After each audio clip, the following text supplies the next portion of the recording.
मेरे प्यारे मित्रों, आप सभी का मंजू चंद क्लासेज यूट्यूब चैनल पे स्वागत है। और हम जो फिजिक्स चैप्टर का पढ़ रहे थे उसमें आपने देखा था कि परावर्तन, जो प्रकाश का परावर्तन है का हमने ये लास्ट वीडियो होगा, उसमें हमने सारा वीडियो आगे का कंसेप्ट बता रखा है।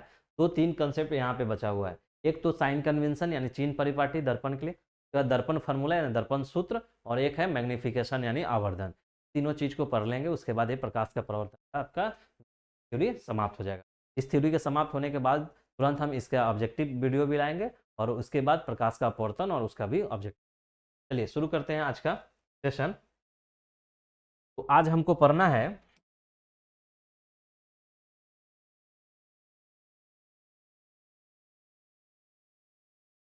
आज हमको पढ़ना है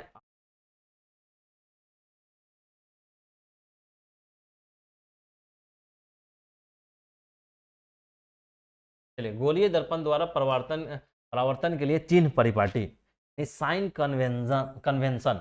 साइन मतलब आपको जो गोलीय दर्पण है परावर्तन हो रहा है तो चिन्ह परिपाटी कैसे होगा, यानी मान के लिए आपको हमने क्या पढ़ाया था कि अवतल दर्पण में 7 कंडीशन वस्तु का, और 7 कंडीशन यानी 7 कंडीशन में प्रतिबिंब बनेगा। उसी तरह उत्तल दर्पण में हमने आपको पढ़ाया था कि 3 कंडीशन, और तीनों कंडीशन में प्रतिबिंब बनेगा। तो आपने साइन कन्वेंशन मालूम होना चाहिए कि हाँ, जब वस्तु यहाँ पे है तो उस वस्तु का कैसा साइन लेंगे, अगर पृथ्वी मेरा कैसा है तो उसका साइन कैसे लेंगे। एक साइन कन्वेंशन होता है। जब आप आंकिक प्रश्न बनाएंगे यानी न्यूमेरिकल जब क्वेश्चन बनाएंगे तो न्यूमेरिकल क्वेश्चन में आपको ये सब काफ़ी ज़्यादा इंपॉर्टेंट, क्योंकि न्यूमेरिकल में अगर एक माइनस भी कहीं गलत करेंगे तो आपका आंसर गलत हो जाएगा, पूरा का पूरा। न्यूमेरिकल की एक खासियत है कि आपको अगर सही बनाना है तो फुल मार्क्स मिलेगा, तो अगर गलत बनाना फुल मार्क्स कट भी जाएगा।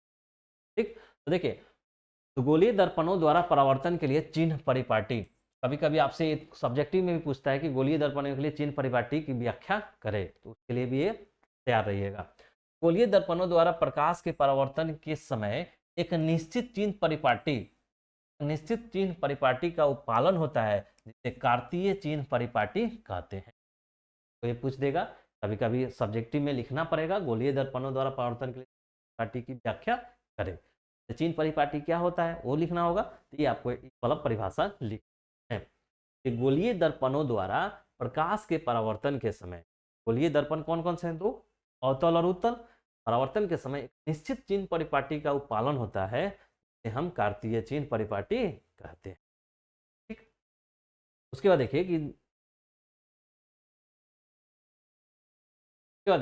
इस परिपाटी में दर्पण के ध्रुव को मूल बिंदु माना जाता है। क्या माना जाता है? दर्पण के ध्रुव को मूल बिंदु, और मुख्य अक्ष को निर्देशांक पद्धति का एक अक्ष माना जाता है। इस परिपाटी के अनुसार दर्पण के ध्रुव, यानी आपको हम बताए थे कि दर्पण का ध्रुव कैसे होता है, कि ये ध्रुव है ये उत्तल दर्पण में, और आपका अवतल दर्पण में, और ये आपका उत्तल दर्पण में ये होगा, ये ध्रुव होता है। बोल रहा है ध्रुव को मूल बिंदु मानते हैं। मूल बिंदु मतलब ओरिजिन मानते हैं। मूल बिंदु को क्या मानेंगे? ओरिजिन मानेंगे। वहीं से आपका लेफ्ट साइड, राइट साइड, अपर और लोअर पोर्शन में मुख्य अक्ष को निर्देशांक पद्धति का एक अक्ष लिया जाता है। एक्स अक्ष मतलब जैसे मुख्य अक्ष है,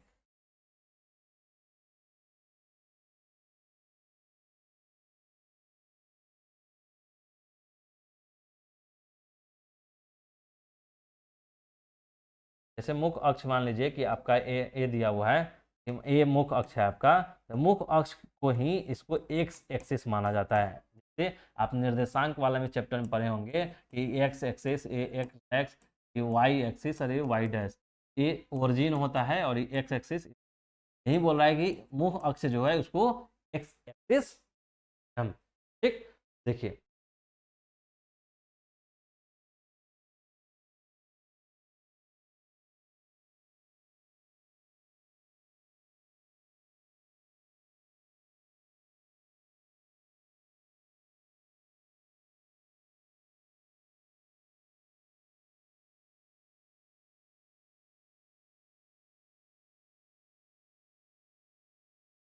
अब देखिए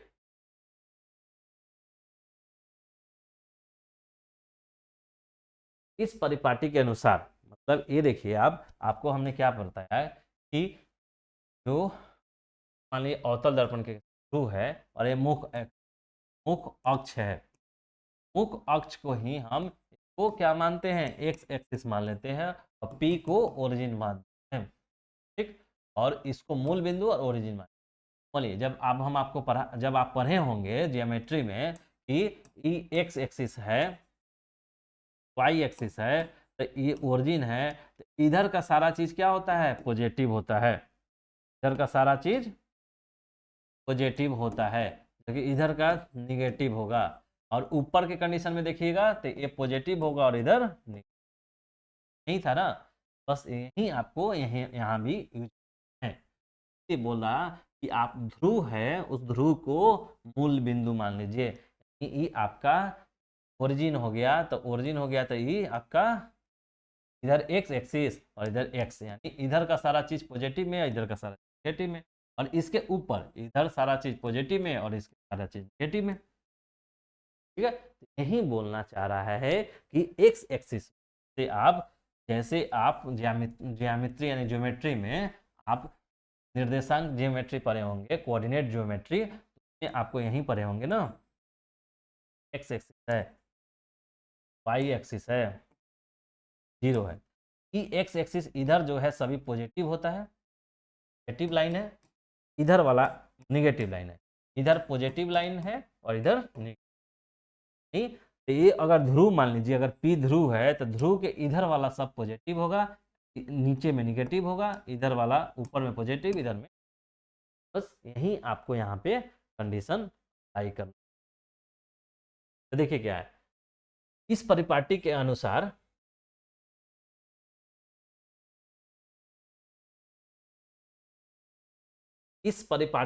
यानी चिन्ह जो परिपाटी है, तो आपने कार्तीय चिन्ह को हमने डिफिनेशन बता दिया कि गोलीय दर्पण के परावर्तन के समय कुछ नियम का पालन किया जाता है, उसे परावर्तन के कुछ नियम का पालन किया जाता है, उसे हम चिन्ह परिपाटी कहते हैं।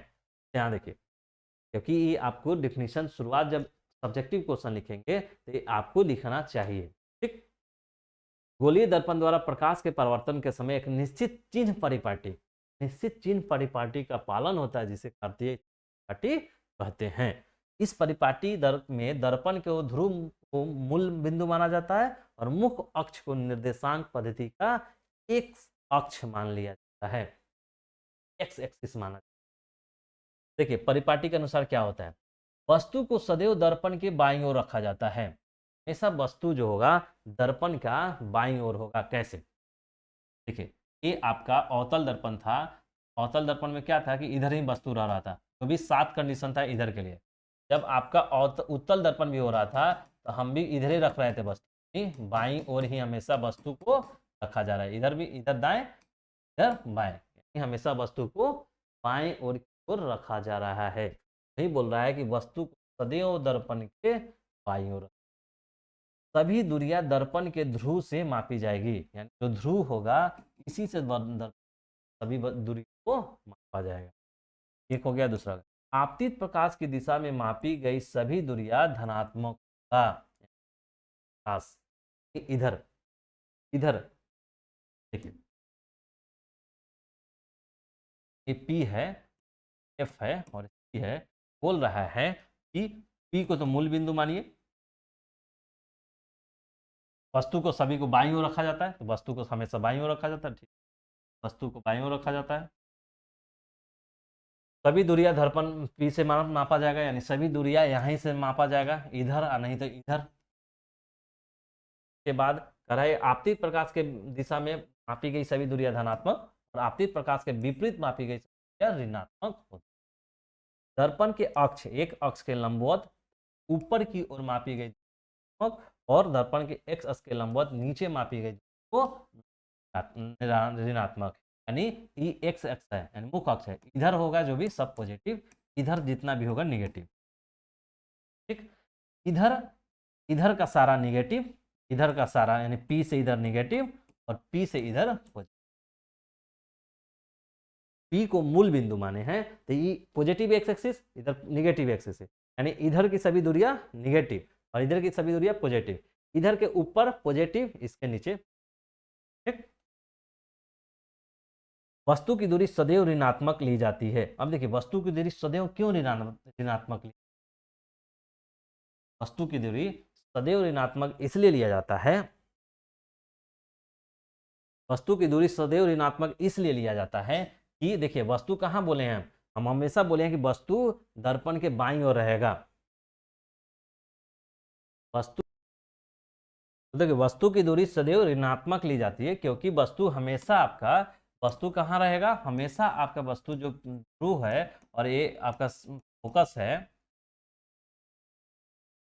और ये आपका सी है, तो हमेशा कहाँ रखना है, बाईं की तरफ, बाईं ओर रखना होता है हमेशा दर्पण के। तो जब बाईं ओर रखेंगे तो इससे अगर ये हम आप इससे दूरी लेंगे तो क्या होगा, निगेटिव होगा हमेशा। पी से बाईं ओर सभी दूरी को निगेटिव लेते हैं, इसलिए हमेशा कोई दर्पण हो या उत्तल दर्पण हो या अवतल दर्पण हो, हमेशा हम वस्तु को बाईं की ओर रखते हैं, इसीलिए हमारा ये आपका ऋणात्मक होगा।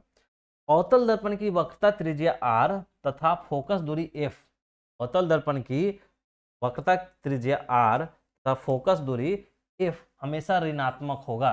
क्यों ऋणात्मक होगा, देख लीजिए क्यों ऋणात्मक होगा। तो देखिए ये अवतल दर्पण है, अवतल दर्पण में ये P हो गया, ये F हो गया और ये C हो गया। तो आपको क्या बताएं कि हमेशा जो दूरी लेना होगा वो दर्पण ध्रुव से लेना होगा। अब ध्रुव से फोकस की दूरी F होए और ये ध्रुव से फोकस की दूरी यहाँ पे S यहाँ तक है, ठीक है।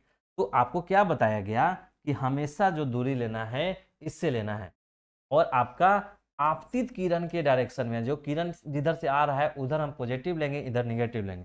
इस दर्पण यानी ध्रुव के इधर सारा डिस्टेंस पॉजिटिव लेंगे और इधर सारा डिस्टेंस निगेटिव लेंगे, यानी क्या हो गया, निगेटिव हो गया। यानी ए निगेटिव यानी -f और ये सी का -r। वही बोल रहा है वक्रता त्रिज्या और आपका फोकस दूरी अवतल दर्पण के लिए हमेशा निगेटिव होगा यानी ऋणात्मक होगा। जबकि वहीं देखिए आपका उत्तल दर्पण जब है, उत्तल दर्पण इधर P होता है, इधर F होता है और इधर C होता है, तो इधर का दूरी तो निगेटिव होगा ना, लेकिन इधर का दूरी तो पॉजिटिव होगा क्योंकि पॉजिटिव एक्स एक्सिस है।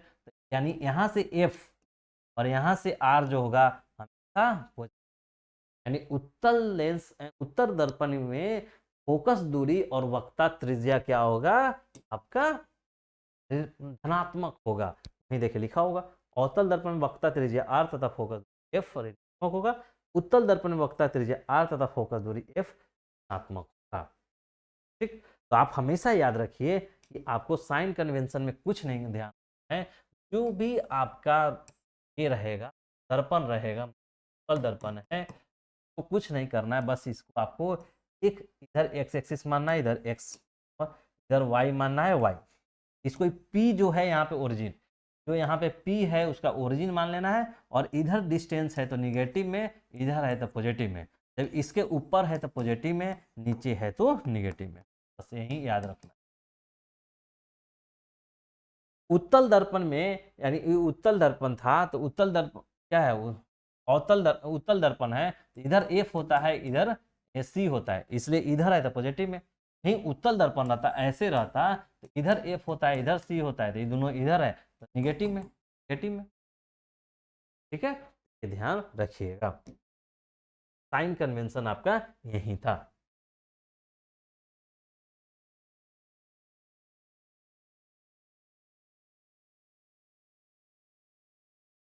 अब देखिए अब दूसरा एक आता है कि दर्पण सूत्र क्या होता है। साइन कन्वेंशन देख लिए, अब एक दर्पण सूत्र यानी जिसको बोलते हैं मिरर फॉर्मूला। गोलीय दर्पण यानी गोलीय दर्पण मतलब अवतल और उत्तल दोनों।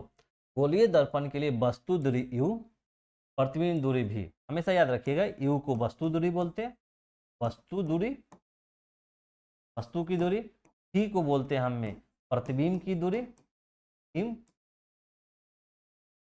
दूरी, फोकस को f, देखिए जब फोकस लिखेंगे तो वहां f बड़ा से, नहीं फोकस दूरी छोटा f से, फोकस दूरी f के बीच के संबंध को एक सूत्र द्वारा दर्शाया जाता है जिसे दर्पण सूत्र कहते हैं। दर्पण सूत्र क्या है, तो गोलीय दर्पण के लिए वस्तु दूरी u, प्रतिबिंब दूरी v तथा फोकस दूरी f के बीच एक संबंध को सूत्र द्वारा दर्शाया जाता है। एक संबंध होता है, यू भी और एफ के बीच एक संबंध होता है। उस संबंध को हम जब फॉर्मूला यानी सूत्र द्वारा दर्शाते हैं तो उस सूत्र को दर्पण सूत्र कहा जाता है। और ये फॉर्मूला क्या होता है? फॉर्मूला होता है आपका 1/v प्लस 1/u बराबर 1/f, 1/v प्लस 1/u बराबर 1/f। और f बराबर आप जानते हैं कि f बराबर क्या होता है? r बराबर आप जानते हैं कि f आप जानते हैं क्या होता है? f जो होता है 2r के बराबर होता है। r बराबर होता है 2f।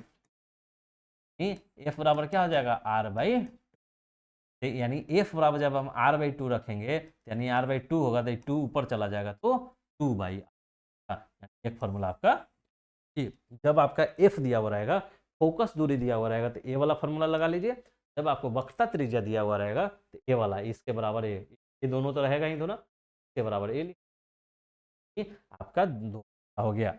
वस्तु की दूरी u, बीम की दूरी v और f फोकस दूरी और r वक्रता त्रिज्या। आपको दर्पण सूत्र क्या हुआ? 1/u बराबर 1f।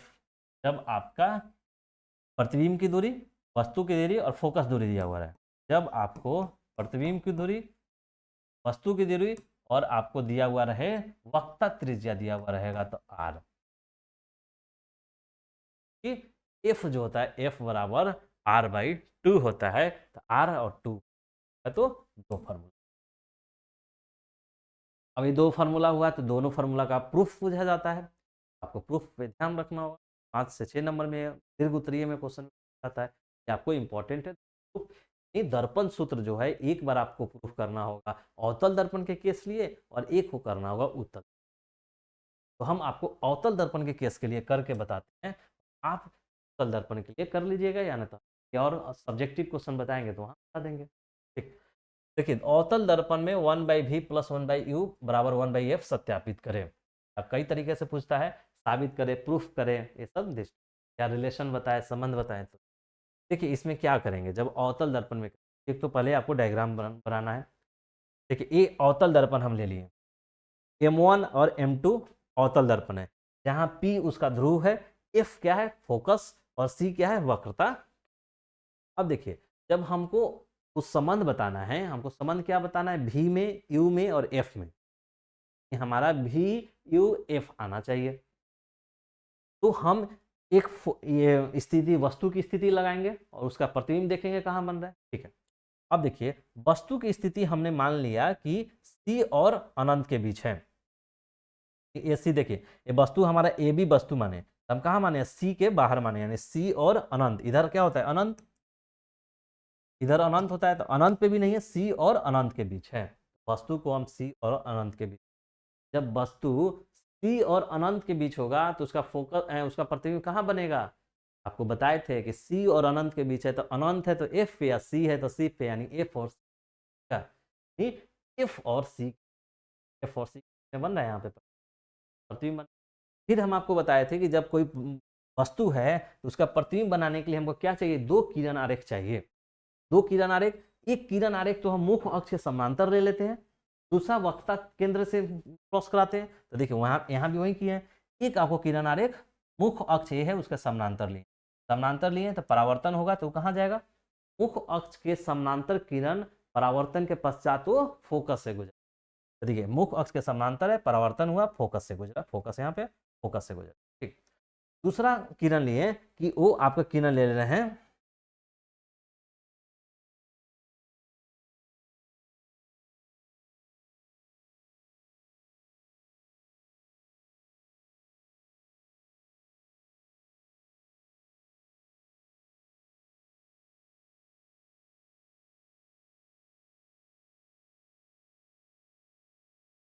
दूसरा किरण ले लिए हम। देखिए अब हो गया। तो अब देखिए दूसरा किरण लिया है जो सी से गुजरता है, यानी जो सी से गुजरता है, तो सी से गुजरने वाला किरण कहाँ परावर्तन के पश्चात कहाँ जाएगा? सी से ही गुजर जाएगा। देखिए सी से गया, परावर्तन हुआ, ये सी से चला गया, तो ये एफ जो परावर्तन था, ये एफ से लाइन से गुजरा था और सी से गुजरा है, तो यहाँ पे कट कर दिया, यानी यहाँ दोनों को कट किया, यहाँ प्रतिबिंब बनाएगा। चूंकि वास्तविक रेखा कट किया है तो वास्तविक प्रतिबिंब बनाएगा, और ये नीचे है तो उल्टा प्रतिबिंब। ठीक, ये चीज़ हो गया। तो हमने यही डायग्राम लिया आपको डायग्राम बनाने भी आपको आना चाहिए, ताकि आपको इसी से प्रूफ करना है। जैसे मान के चलिए अवतल दर्पण में आपको प्रूफ करना है दर्पण फार्मूला, दर्पण सूत्र को प्रूफ करने के लिए जो हमको डायग्राम बनाना है, उसके लिए देखिए P है, इधर F है और इधर C। ठीक, तो हमने आपको क्या बताया, आपको एक तो पहले एक स्थिति लेना होगा वस्तु का। तो मान लीजिए वस्तु यहाँ पे है, तो यहाँ पे ए, इधर मान लीजिए ये वस्तु है। तो देखिए ये वस्तु है, तो वस्तु से दो किरण निकालना होगा तब प्रतिबिंब बनेगा। तो एक किरण इस लाइन के पैरेलल यानी समानांतर मान लीजिए, ठीक, समानांतर एक किरण गया। तो जब हम आपको बताए थे कि किसी मुख्य अक्ष के समानांतर कोई किरण ड्रॉ करेंगे, खींचेंगे, तो वो कहाँ से गुजरेगा, फोकस से गुजरेगा।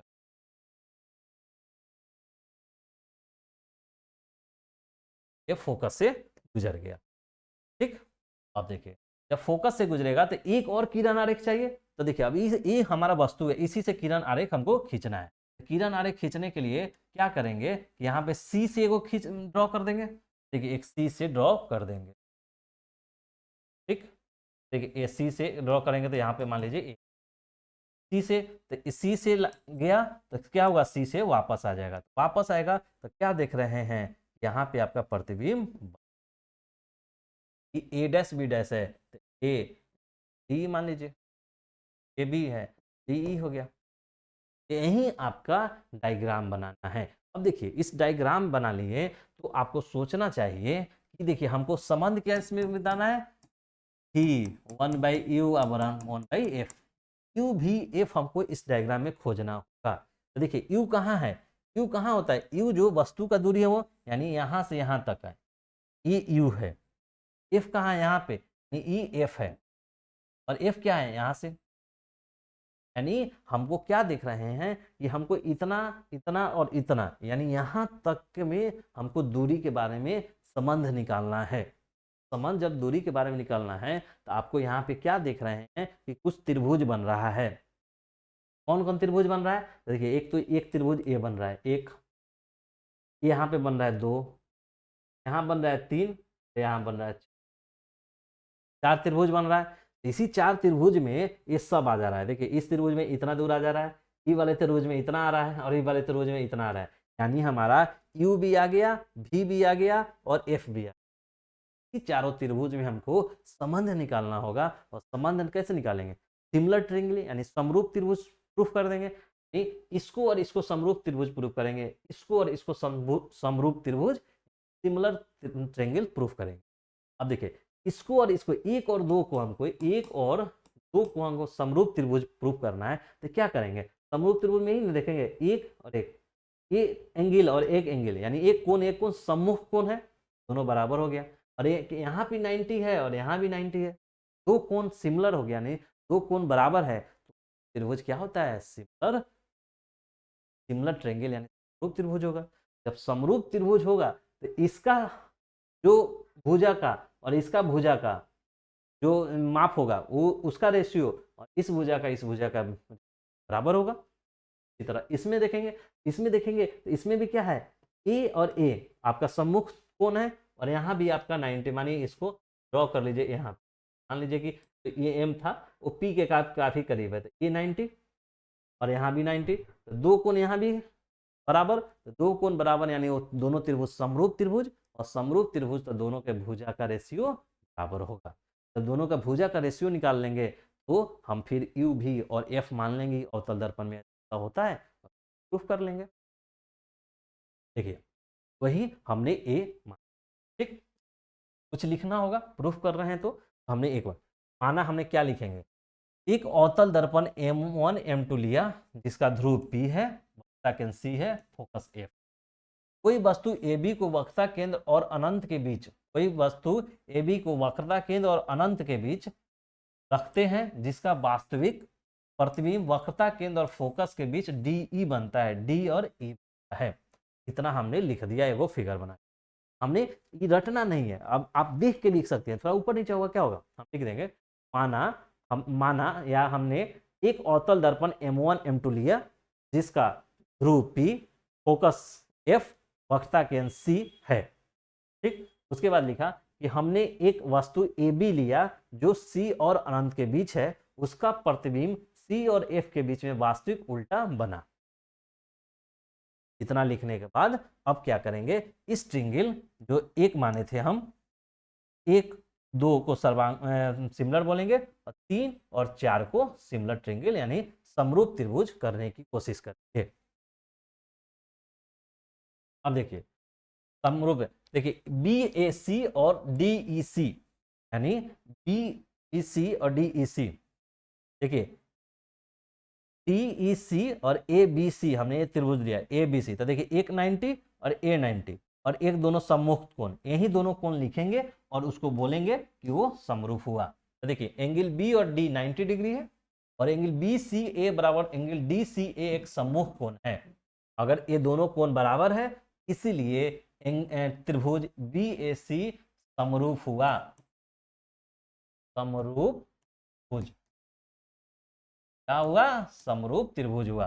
जब समरूप त्रिभुज हो जाएगा तो क्या होगा, जब देखिए ये समरूप त्रिभुज हो गया तो AB बटा DE बराबर BC बराबर DC या CD का क्या होगा, AB बटा DE BC बटा DC, इसको मान लीजिए समीकरण 1।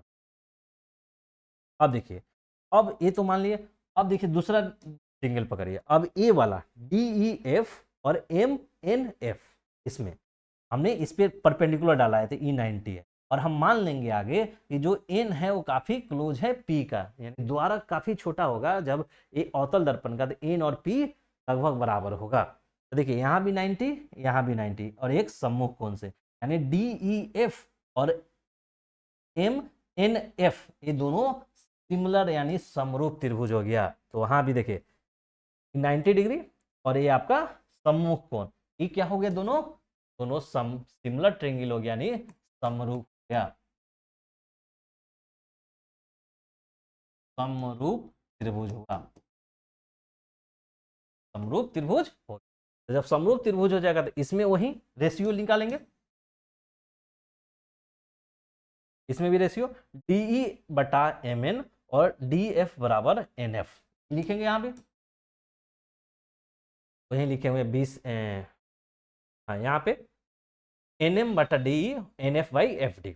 अब देखिए वो लिख लिए, क्योंकि BA पैरेलल NF है, यानी BA पैरेलल NF है, कैसे BA parallel BA parallel NM है, ये देख रहे हैं ये दोनों पैरेलल, ए वाला लाइन है, नहीं ए लाइन और ये दोनों समांतर लाइन है, दोनों समांतर के बीच का लाइन पैरेलल होगा, यानी AB यानी AB बराबर क्या होगा, MN, AB बराबर MN होगा, इसी का यूज किए हैं, AB बराबर NM।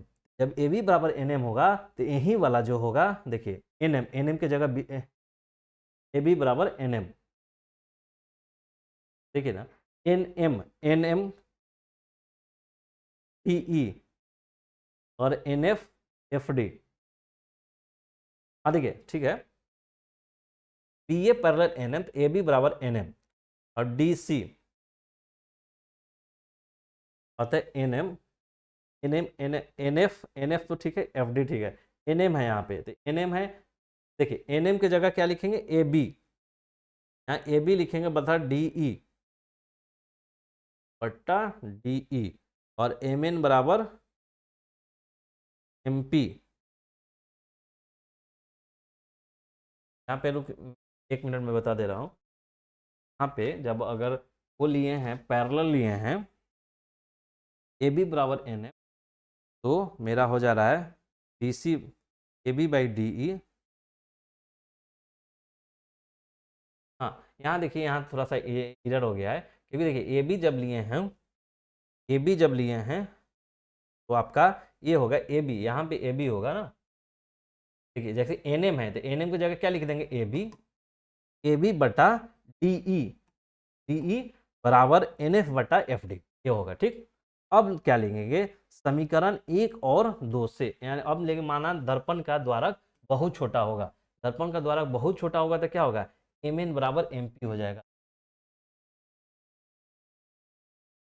MN बराबर एम पी। जब द्वारक छोटा होगा तो एन मान लेंगे पी के काफी करीब है। ठीक, ए हो गया। अब देखिए, अब इसको क्या करेंगे, तो अब इसको एम एन बराबर एम पी। अब इसको आगे करेंगे जब नेक्स्ट, तो देखिए समीकरण 1 और 2 से करेंगे तो क्या आएगा, समीकरण 1 और 2 से देखिए, समीकरण 1 आगे था 2 से ए बी बटा डी यहाँ भी है और ए बी बटा डी यहाँ भी है, तो दोनों साइड बराबर हो गया, बी सी बटा डी सी होगा, ये एक साइड का बी सी बटा डी सी और एन एफ बटा एफ डी होगा। वहीं है बी सी बटा डी सी बराबर N F by F D. अब देखिए, अब एन एफ बराबर जो एन एफ था वो पी एफ है, एन एफ बराबर क्या है, पी एफ है। अब क्या देखिए, बी सी आपको कैसे दिखाएं, फिर फोटो दिखाना होगा बार बार। पी सी क्या है,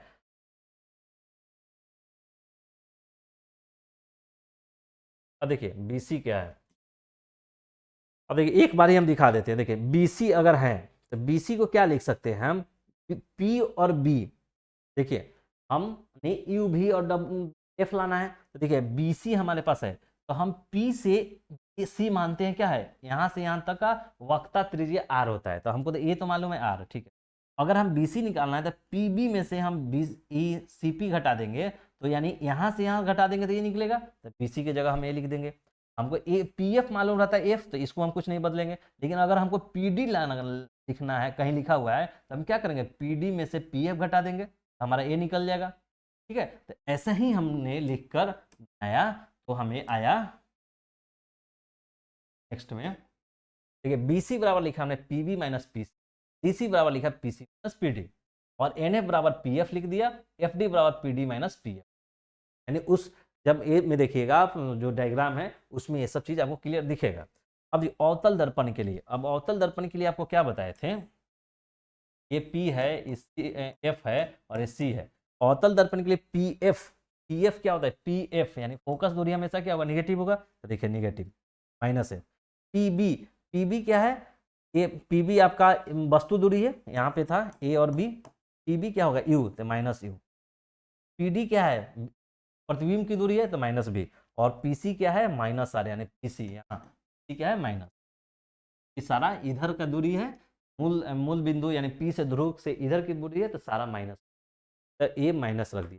अब देखिए पीबी पी एफ देखिएगा, पी एफ है माइनस से रखेंगे, पीबी है तो माइनस यू रखेंगे, पीडी है तो यानी माइनस भी रखेंगे, यहाँ पीसी है तो माइनस आर रखेंगे, पीसी है तो minus are.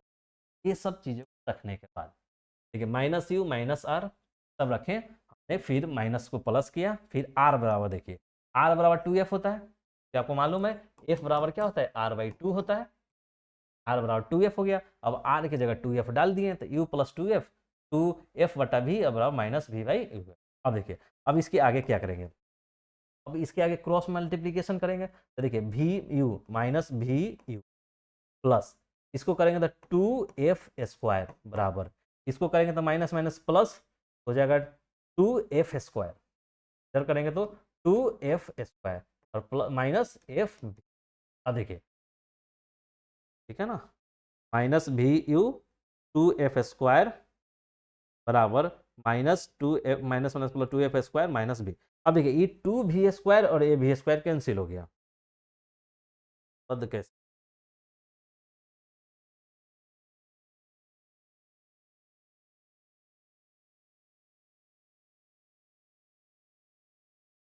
Minus U R minus R भी minus F by U minus V plus F, R बराबर 2f डालेंगे तो minus you 2f minus 2f भी और बराबर माइनस एफ बाई भी माइनस एफ, इधर हो जाएगा भी यू भी,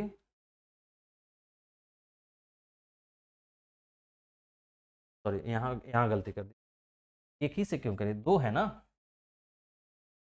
देखिए ये इधर से करेंगे तो माइनस माइनस प्लस तो भी यू, ठीक, इससे इसे करेंगे तो माइनस 2v/f। अब देखिए इससे करेंगे माइनस एफ यू और इससे करेंगे तो प्लस 2f बराबर, अब इधर कीजिएगा तो माइनस माइनस 2f² और माइनस एफ भी। अब देखिए 2f² और 2f² इधर दोनों साइड सेम साइन है तो कैंसिल हो गया। अब देखिए अब क्या बचा यहाँ पे भी यू, इधर देखिए माइनस 2v/f, इधर माइनस एफ यू और माइनस इधर है तो प्लस ला दीजिए एफ भी बराबर जी। ठीक, अब देखिए एफ भी है और यहाँ भी एफ भी है, एफ भी या बी एफ भी एफ, तो देखिए इसमें से एक जाएगा तो प्लस हो जाएगा। देखिए यहाँ पे देखिए, अब यहाँ देखिए ये क्या है भी यू, तो देखिए इसमें से और ये चला जाएगा तो माइनस भी एफ होगा, माइनस भी एफ और माइनस एफ बराबर 0। अब देखिए अब क्या करना है, अब आपको एक उधर ले जाना है, यू और भी ए, देखिए हमको चूंकि उधर एफ लाना रहता है तो यू भी को उधर ले जाएंगे और इधर हम ये दोनों को रहते हैं, भी यू रहने दीजिए इधर, भी एफ प्लस एफ यू उधर ले जाइए, माइनस वाले को दोनों उधर ले जाइए। अब हम क्या करेंगे, दोनों साइड दोनों तरफ क्यू भी एफ से भाग दे देंगे, ठीक, भाग देने पे अब देखिए भी यू बटा यू भी एफ बटा यू भी एफ और प्लस एफ यू बराबर यू भी एफ। अब देखिए यू भी से यू भी कैंसिल हो जाएगा तो बचेगा 1/f, भी एफ से भी एफ कैंसिल हो जाएगा तो 1/u प्लस एफ यू से एफ यू कर जाएगा 1/v। यहीं तो देखे ना फॉर्मूला आ गया मेरा, 1/u प्लस 1/v बराबर 1/, दिख रहा है 1/f बराबर 1/u, ये आपका मिरर फार्मूला है। देखिए मिरर फार्मूला में कुछ नहीं करना है, बस आपको एक डायग्राम आना चाहिए बनाने, क्योंकि तो ये डायग्राम ऐसे बनाना है, एफ सी और इसके बीच एक वस्तु रखना है, इससे निकाल के यहाँ पे ले जाना है और फिर इससे निकाल के यहाँ पे एक ठीक, और इसके बीच में बनेगा एक प्रतिबिंब, तो मान लेना है ए बी, मान लेना है डी ई। अब आपको त्रिभुज इसको और इसको, इसको और इसको आपको सिमिलर ट्रिंगल करना है, यानी समरूप त्रिभुज प्रूफ करना है। उसके बाद दोनों का ये निकालना है, दोनों को मान के, तो इसमें यहाँ पे मान लेंगे एन है, अगर माने हैं तो पी, बाद में हम मान लेंगे करीब है, उसके बाद हम आपको कैलकुलेशन सिंपल यहीं कर। अब देखिए अब एक आपका रहा,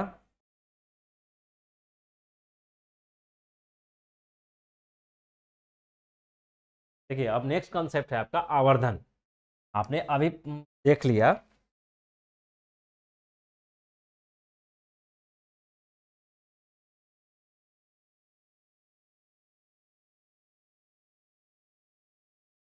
अभी आपने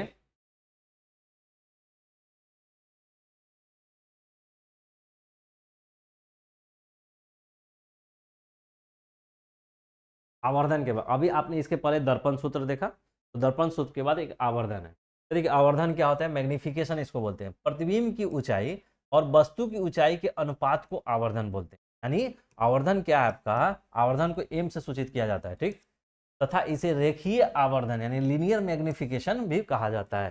यानी आवर्धन बोलिए या रेखीय आवर्धन बोलिए, लीनियर मैग्निफिकेशन सेम है, ठीक। ये क्या होता है, कुछ नहीं होता है, आपका ऊंचाई होता है, यानी प्रतिबिंब की ऊंचाई, यानी प्रतिबिंब की ऊंचाई एच डैश मान लीजिए, और एच प्रतिबिंब की ऊंचाई और वस्तु की ऊंचाई के अनुपात को आवर्धन करता है। प्रतिबिंब की ऊंचाई बटा वस्तु की ऊंचाई, ये अनुपात को आवर्धन बोला, एम से सूचित किया जाता है। रेखीय आवर्धन एम बराबर क्या हो जाएगा, प्रतिबिंब की ऊंचाई और उसको एच डैश से, क्योंकि आपको हम बताए थे कि जैसे ही मान के ये आपका दर्पण था, दर्पण था, तो यहाँ पे अगर प्रतिबिंब वस्तु था ए बी, तो ए अगर प्रतिबिंब बन रहा है तो यहाँ पे ए प्रतिबिंब मतलब ए डैश बी डैश मानते थे, यानी अगर एच हाइट का मान लिए तो एच डैश हाइट का ए मान, ठीक। तो वहीं बोला प्रतिबिंब की ऊंचाई एच डैश है और वस्तु की ऊंचाई एच है, यानी एच है तो एच डैश, ठीक, तो यहीं एच, तो बोल रहा है कि एम बराबर, अगर एच से फॉर्मूला आएंगे एच डैश बराबर एच। आप हमेशा याद रखिए मैग्निफिकेशन एम से सूचित किया जाता है, और एम बराबर क्या होगा, प्रतिबिंब की ऊंचाई बटा वस्तु की ऊंचाई, प्रतिबिंब की ऊंचाई को एच डैश से करते थे, एच डैश बटा एच। आवर्धन की का बीम की दूरी यू तथा प्रतिबिंब की दूरी भी से भी संबंध होता है। आवर्धन का प्रतिबिंब की दूरी भी और ये आपका यू से भी संबंध होता है। वो कैसे होता है हम आपको देखिए, पहले ये देखिए, आपको बोला कि आवर्धन जो होता है एम से जिसे सूचित किया जाता है वो एच डैश बटा एच होगा। यहाँ एच डैश क्या है, एच डैश आपका प्रतिबिंब की ऊंचाई है बटा वस्तु की ऊंचाई है। आप क्या देख रहे हैं कि ये ऊंचाई है और ये भी बटा ऊंचाई है, ऊंचाई ऊंचाई है, दोनों का जो भी मात्रक होगा, यूनिट होगा, उसका दोनों का यूनिट सेम होगा, यानी सेम होगा तो यानी कट जाएगा, यानी m जो है वो मात्रक विहीन राशि है, मात्रक विहीन राशि राशि आपका आवर्धन का कोई मात्रक नहीं होता है। आपको ऑब्जेक्टिव क्वेश्चन में पूछ देगा कि आवर्धन का मात्रक क्या होता है, तो आप लगाइएगा मात्रक विहीन होता है। क्यों, कोई आपसे पूछे क्यों मात्रा नहीं होता है, मात्रक नहीं होता है, क्योंकि बताइएगा सर जी, क्योंकि आवर्धन जो होता है प्रतिबिंब की ऊंचाई बटा वस्तु की ऊंचाई होता है। क्योंकि दोनों ऊंचाई है, अगर दोनों ऊंचाई मानिए मीटर में है तो मीटर बटा मीटर कैंसिल हो जाएगा, सेंटीमीटर में है तो सेंटीमीटर बटा सेंटीमीटर कैंसिल हो जाएगा। ये भी ऊंचाई है, ये भी ऊंचाई, माने जिस यूनिट में होगा जिस यूनिट में होगा, दोनों का यूनिट सेम है और भागा में है तो कट जाएगा, यानी मात्रक क्या, ये मात्रक विहीन होता है। एक चीज है। दूसरा क्या है, दूसरा जैसे ही आपने पढ़ा कि m बराबर एच डैश बटा एच होता है, जो कि आवर्धन का फॉर्मूला है, तो आवर्धन को हम माइनस भी बटा यू से भी आपको डोनेट करते हैं, माइनस भी बटा से भी डोनेट करते हैं। कैसे, एच डैश बटा एच, एच क्या है प्रतिबिंब की ऊंचाई, यानी ऊपर भी क्या होता है प्रतिबिंब दूरी, एच क्या होता है आपका वस्तु की ऊंचाई, यू क्या है वस्तु की, यानी प्रतिबिंब की ऊंचाई का और वस्तु की ऊंचाई का जो रेशियो होता है, वही रेशियो वस्तु की प्रतिबिंब का दूरी और आपको वस्तु की प्रतिबिंब की दूरी और वस्तु की दूरी में होता है। माइनस साइन आया है, कैसे को बताते हैं, क्योंकि इसमें माइनस प्लस का थोड़ा सा लोचा है। अब देखिए कैसे माइनस प्लस कैसे, अब देखिए इसके लिए भी एक प्रूफ आता है। तब आपको कभी पूछ सकता है कि आपको सत्यापित कीजिए, या आवर्धन का संबंध वस्तु के प्रतिबिंब की दूरी और वस्तु की दूरी तथा वस्तु की प्रतिबिंब की दूरी के बीच संबंध स्थापित करें, तो पूछ देगा प्रूफ में। अभी तक शायद पूछा है कि नहीं पूछा है, लेकिन अगर आपसे पूछेगा तो ये को प्रूफ करना होगा आपको, कि आपको पूछेगा कि आप आवर्धन वस्तु की दूरी प्रतिबिंब की दूरी के बीच संबंध स्थापित करें या सत्यापित करें, तो ये फॉर्मूला आपको प्रूफ करना होगा। देखिए कैसे प्रूफ कीजिएगा। ठीक है, प्रूफ करना है तो पहले तो हमको ये रे डायग्राम यानी किरण आरेख बनाना होगा। तो देखिए हम कौन सा वस्तु का ये लेंगे पोजीशन, यहाँ देखिए हम वस्तु मानेंगे कि वो वस्तु हमारा सी और एफ के बीच है, वक्रता केंद्र और एफ के बीच। अब बोलिएगा सर जी क्यों हम वक्रता केंद्र और सी एफ के बीच है, क्यों नहीं हम सी बाहर मानेंगे, क्यों नहीं हम इधर मानेंगे, माना जा सकता है कुछ भी, लेकिन हम वही न मानेंगे जिससे हमारा सहूलियत हो, से हमको वो संबंध स्थापित करने में सत्यापित करने में सहूलियत हो, तभी तो हम मानेंगे। ऐसे क्यों हम कुछ भी क्यों मान लेंगे, मान के चलिए हम इधर मान लिए और इधर मान के हम बना रहे हैं 2-4 पेज का बन रहा है सत्यापित, हम वैसा क्यों मानेंगे, क्यों नहीं वैसा मानेंगे जो छोटा हो, हमारा जल्दी बन जाए एग्जाम हॉल में। इसलिए हम इस पोजीशन, ये आपका ऑब्जेक्ट वस्तु है, वस्तु का ऊंचाई एच है। अब देखिए सी और एफ के बीच कोई वस्तु है, तो आपको क्या बोले थे, जब सी और एफ के बीच रहेगा तो अनंत और सी के बीच बनेगा, क्योंकि एफ पे रहेगा तो अनंत में बनेगा और सी पे रहेगा तो सी पे बनेगा, इस सी और अनंत के बीच बनेगा। हाँ, वस्तु का प्रतिबिंब देखिए, का प्रतिबिंब सी और अनंत यानी डैश डैश एच, ठीक दिख रहा है ना। हाँ, तो देखिए आपका तो फिर किरण आरेख क्या लिए होंगे, किरण आरेख एक समानांतर लिए, मुख्य अक्ष के समानांतर, ये मुख्य अक्ष के समानांतर होगा तो कहाँ एफ से गुजरेगा, एफ से गुजर गया, ठीक। एक फिर क्या लिए, एक आपको हम ध्रुव से पास करा रहे हैं, एक हम आपको ध्रुव से पास कराएं, तो देखिए ध्रुव से पास कराएं तो जितना एंगल पे आई होगा उतने एंगल पे आर होगा, और निकल के ही हमको यहाँ पे कट। चलिए यहाँ पे थोड़ा सा समझ लीजिए कि ए आई आर कैसे हुआ होगा। देखिए जैसे ही हम ध्रुव से ले रहे हैं तो ध्रुव से जो आई एंगल होगा वहीं आर बराबर होगा, क्यों, क्योंकि आप प्रकाश का परावर्तन के समय पढ़े होंगे, पढ़े थे आप कि कोई भी लंब है, कोई जितना एंगल से आएगा उतना ही एंगल से ये निकल जाएगा, यानी आई बराबर आर आपका बराबर होगा प्रकाश के परावर्तन का द्वितीय, पढ़े थे द्वितीय नियम। ये नियम में क्या था कि आपतित किरण, मानिए ये आपतित किरण, ये परावर्तित किरण, ये बीच वाला हमेशा जानते हैं कि मुख्य अक्ष ध्रुव पे लंब होता है। लंब हो गया। आपतित किरण, परावर्तित किरण और लंब तीनों एक तल में है, यानी ये प्रकाश का परावर्तन का दूसरा लागू होगा, और आई और आर बराबर। बस यहाँ पे आपको ध्यान है आई बराबर एल, आर आपका बराबर है। अब इतना ध्यान रखिएगा तो आपका प्रूफ बना लीजिए। देखिए प्रूफ में कैसे आप सोचना है। अब बस आप जैसे अवतल दर्पण के प्रूफ में, दर्पण सूत्र के प्रूफ में हमने बताया था, वैसे ही लिख लीजिएगा। हमने एक अवतल दर्पण लिखा जिसका ध्रुव पी है, मुख्य अक्ष आपका फोकस एफ है और वक्रता केंद्र सी। हमने सी और एफ के बीच में एक ऑब्जेक्ट ए भी लिया जिसका ऊंचाई एच है, उसका प्रतिबिंब सी और अनंत के बीच में ए डैश बी डैश जिसकी ऊंचाई एच डैश है बना। इतना लिखने के बाद अब देखिए हमको रिलेशन निकालना है इसमें और इसमें, ठीक। तो हमको क्या करना होगा, हमको, आपको देख रहे हैं दो त्रिभुज बन रहा है। कौन त्रिभुज बन रहा है? एक तो त्रिभुज बन रहा है, ये देखिए पी, एक तो त्रिभुज देखिए पी, पी डैश और ए डैश, ऐसे मान लीजिए ए डैश बी पी, ए डैश बी, ए डैश बी डैश और पी। एक तो ए डैश बी डैश पी, ये वाला पूरा देखिए,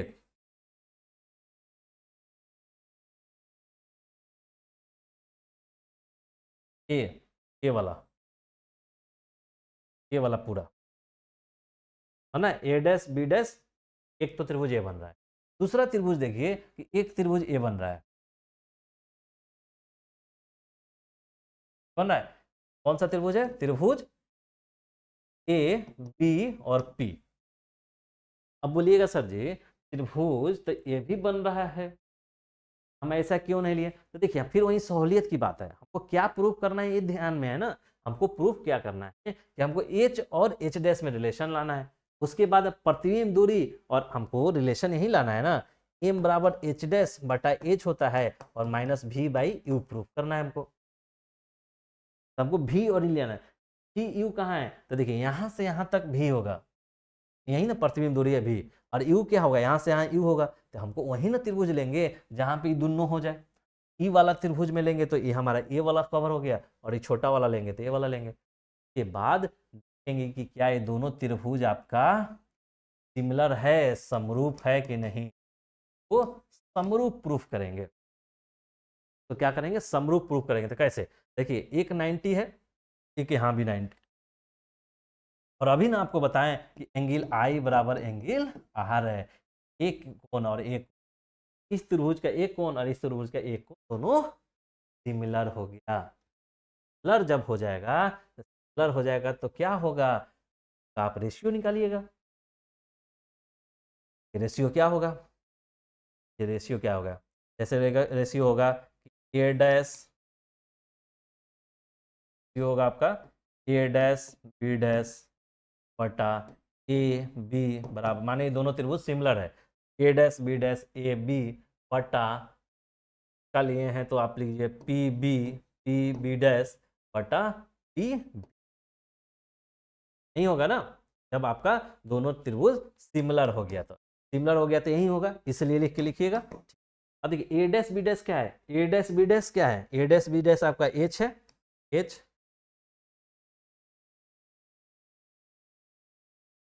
अब देखिए ए डैश बी डैश क्या है? A dash B dash H है, तो एच डैश बटा ए बी क्या है? एच है, एच बराबर। अब पी बी देखिए, पी और बी, पी बी डैश, ठीक है, पी और बी डैश यहाँ से पोल से यानी ध्रुव से ये प्रतिबिंब जहां बना है वहां की दूरी को क्या बोलते हैं? वो आपको बोलते हैं भी, प्रतिबिंब दूरी भी। और चूंकि भी है और यहाँ पे अवतल दर्पण है तो क्या दूरी होगा? माइनस में माइनस भी। और पीबी क्या है? पी और बी, पीबी क्या है? ये वस्तु यहाँ पे है, तो यहाँ ध्रुव से वस्तु के दूरी को क्या बोलते हैं? वस्तु की दूरी यू, यहाँ बोलेंगे यू। और चूंकि वस्तु हमेशा वस्तु की दूरी यू बोलेंगे, ठीक, ठीक है, ये आपका वस्तु की दूरी यू बोलनी है।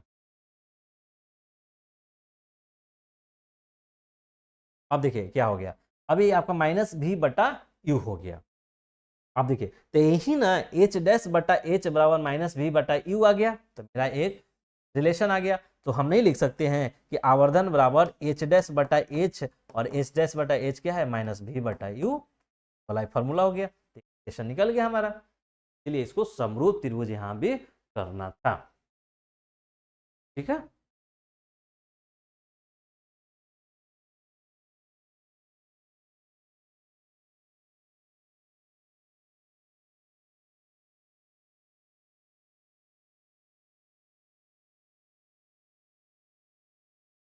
तो आपका ये चीज रहा। तो यही आपका फॉर्मूला है। तो आपको इसका भी प्रूफ भी पूछ दे तो वही आपको क्या करना है, इसमें आवर्धन में करना है कि माइनस बी बटा यू आपका होता है फॉर्मूला। तो वही दो त्रिभुज खोज लेना है और उसको समरूप त्रिभुज प्रूफ करना है, उसके बाद वो रेशियो निकल।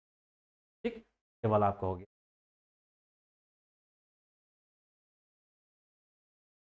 और ये आप डायग्राम भी याद रखिएगा, कौन सा डायग्राम से आवर्धन वाला फॉर्मूला प्रूफ हो रहा है। अब देखिए इसमें कुछ नोट है। अब अवतल तथा उत्तल दर्पण दोनों के लिए रेखीय आवर्धन का सूत्र समान होता है। ये जो रेखीय आवर्धन का सूत्र है यानी m बराबर एच डैश बटा एच या माइनस भी बटा यू हमें सभी दर्पण के लिए सत्य है। समतल दर्पण का आवर्धन सदैव 1 होता है, ये आपको बताए थे जब समतल दर्पण भी बताए थे। समतल दर्पण का आवर्धन हमेशा 1 होता है, क्योंकि उसका देखिए क्यों 1 होता है। m बराबर क्या होता है, एच डैश बटा एच यानी प्रतिबिंब को। समतल दर्पण में आप जानते हैं कि दर्पण समतल दर्पण में वस्तु का प्रतिबिंब आभासी बनता है, सीधा बनता है और बराबर बनता है। यानी वस्तु का हाइट और आपका प्रतिबिंब का हाइट बराबर होगा, यानी एच डैश भी 1 होगा और एच भी 1 होगा, यानी दोनों कैंसिल हो जाएगा तो 1, m बराबर 1। तो हमेशा समतल दर्पण में आपका आवर्धन 1। अवतल दर्पण का आवर्धन धनात्मक या ऋणात्मक होगा। अवतल दर्पण का धनात्मक होगा या ऋणात्मक होगा, लेकिन उत्तल दर्पण का आवर्धन सदैव धनात्मक होगा। उत्तल दर्पण का आवर्धन सदैव धनात्मक होगा, क्यों? क्योंकि देखिए एच डैश है, उत्तल दर्पण में आपने क्या देखा, उत्तल दर्पण में हमेशा आभासी और सीधा प्रतिबिंब बने, यानी ऑब्जेक्ट भी इधर और प्रतिबिंब भी इधर, दोनों पॉजिटिव रहेगा। तो यानी हमेशा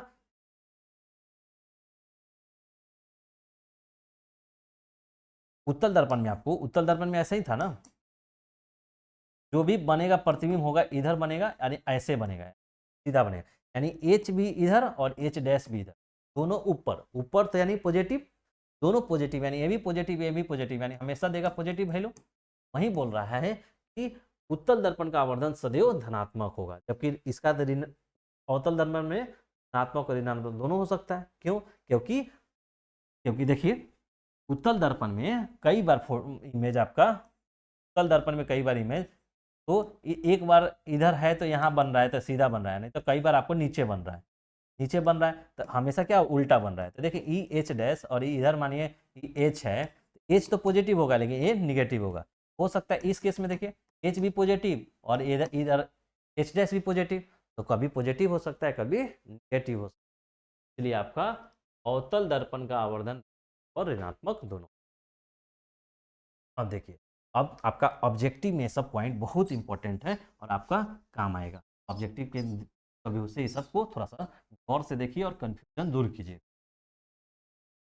यदि यदि m बराबर 1 है तो प्रतिबिंब बीम के बराबर बनेगा, प्रतिबिंब वस्तु के बराबर बनेगा, बीम वही वस्तु वस्तु के बराबर बनेगा। क्यों? क्योंकि एच डैश और एच बराबर होगा। समतल दर्पण का केस है जब m मानिए m बराबर डैश बाई एच, जब m 1 हो जाएगा तो एच डैश बाई एच होगा, यानी एच डैश बराबर एच, यानी प्रतिबिंब की ऊंचाई और वस्तु की ऊंचाई बराबर है तो हमेशा क्या होगा, नहीं बोल रहा है बीम के बराबर होगा। जब m ग्रेटर देन 1 है, जब m एक से बड़ा है, ठीक है, अभी m एक से बड़ा होगा, इसके मतलब क्या होगा, ये जब बड़ा होगा यानी एच डैश बड़ा होगा एच से, तभी तो ये बड़ा हो सकता है। तो एच डैश क्या है, प्रतिबिंब की ऊंचाई, ये वस्तु की ऊंचाई, इस केस में प्रतिबिंब की ऊंचाई बड़ा बनेगा, यानी प्रतिबिंब बड़ा बनेगा। जब m ग्रेटर देन 1 होगा तो प्रतिबिंब बीम से बड़ा बनेगा, H dash greater than H. जब वही एम अगर आपका लेस देन 1 है, यानी एम लेस देन एन है और एम बराबर एच डैश बटा एच होता है, अगर एम लेस देन 1 है यानी क्या होगा, अगर ये लेस है यानी छोटा होगा, ये बड़ा होगा, लेस देन एच। इसमें क्या होगा कि प्रतिबिंब क्या बनेगा, जब एम डैश लेस देन 1 होगा तो बीम क्या होगा, जब, ठीक है, आप याद रखें, जब एम बराबर होगा तो एस बराबर एच बराबर होगा, यानी प्रतिबिंब बराबर होगा, प्रतिबिंब और वस्तु। जब एम ग्रेटर देन होगा तो ऊपर वाला बड़ा होगा, एच डैश बड़ा होगा, एच डैश बड़ा होगा यानी प्रतिबिंब का टाइम बड़ा होगा, यानी प्रतिबिंब बड़ा बनेगा। जब एम लेस देन होगा एच डैश छोटा होगा, यानी प्रतिबिंब उससे छोटा। अब देखिए, अब एक है कि एम अगर निगेटिव हो तो प्रतिबिंब वास्तविक एवं उल्टा बनेगा। हमेशा जब एम निगेटिव होगा तो जब वास्तविक बनेगा तो उल्टा बनेगा, तो आपको पढ़ा है। कभी भी प्रतिबिंब अगर वास्तविक बन जाए तो समझिए वो हमेशा उल्टा बनेगा।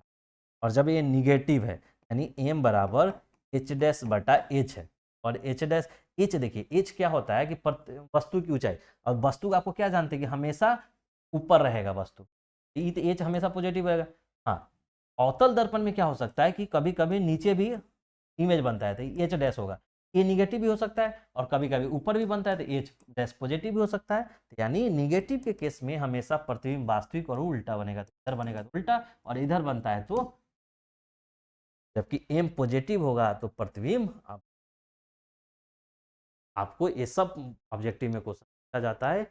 एम पॉजिटिव होगा तो क्या होगा, एम पॉजिटिव होगा तो आपका प्रतिबिंब आभासी होगा, जब एम निगेटिव होगा तो प्रतिबिंब वास्तविक क्या होगा, जब एम लेस देन होगा तो प्रतिबिंब छोटा होगा, एम ग्रेटर देन होगा तो बड़ा होगा। कुछ आपको नहीं करना है, बस आपको इस फॉर्मूला को याद रखना है, लिख लेना है। जब भी इस टाइप से क्वेश्चन आए तो आपको कुछ नहीं करना है, बस आपको इस फॉर्मूला को लिख लीजिएगा, बराबर एच एच, और याद रखिएगा ये एच डैश प्रतिबिंब की ऊंचाई है और ए प्रतिबिंब की वस्तु की। जब एम बराबर बोलेगा तो दोनों बराबर हो जाएगा, ठीक है। एम लेस देन बोलेगा, नहीं ये लेस है यानी ये छोटा है, एच डैश छोटा होगा एच। जब एच डैश छोटा है यानी प्रतिबिंब छोटा बनेगा। जब वही एम बराबर बनेगा तब बराबर बोलेगा तो यानी एच डैश बड़ा होगा एच से, यानी प्रतिबिंब बड़ा बनेगा आपका। हाँ, ओके। इसके साथ ही प्रकाश का अपवर्तन का आपका पूरा समाप्त हुआ।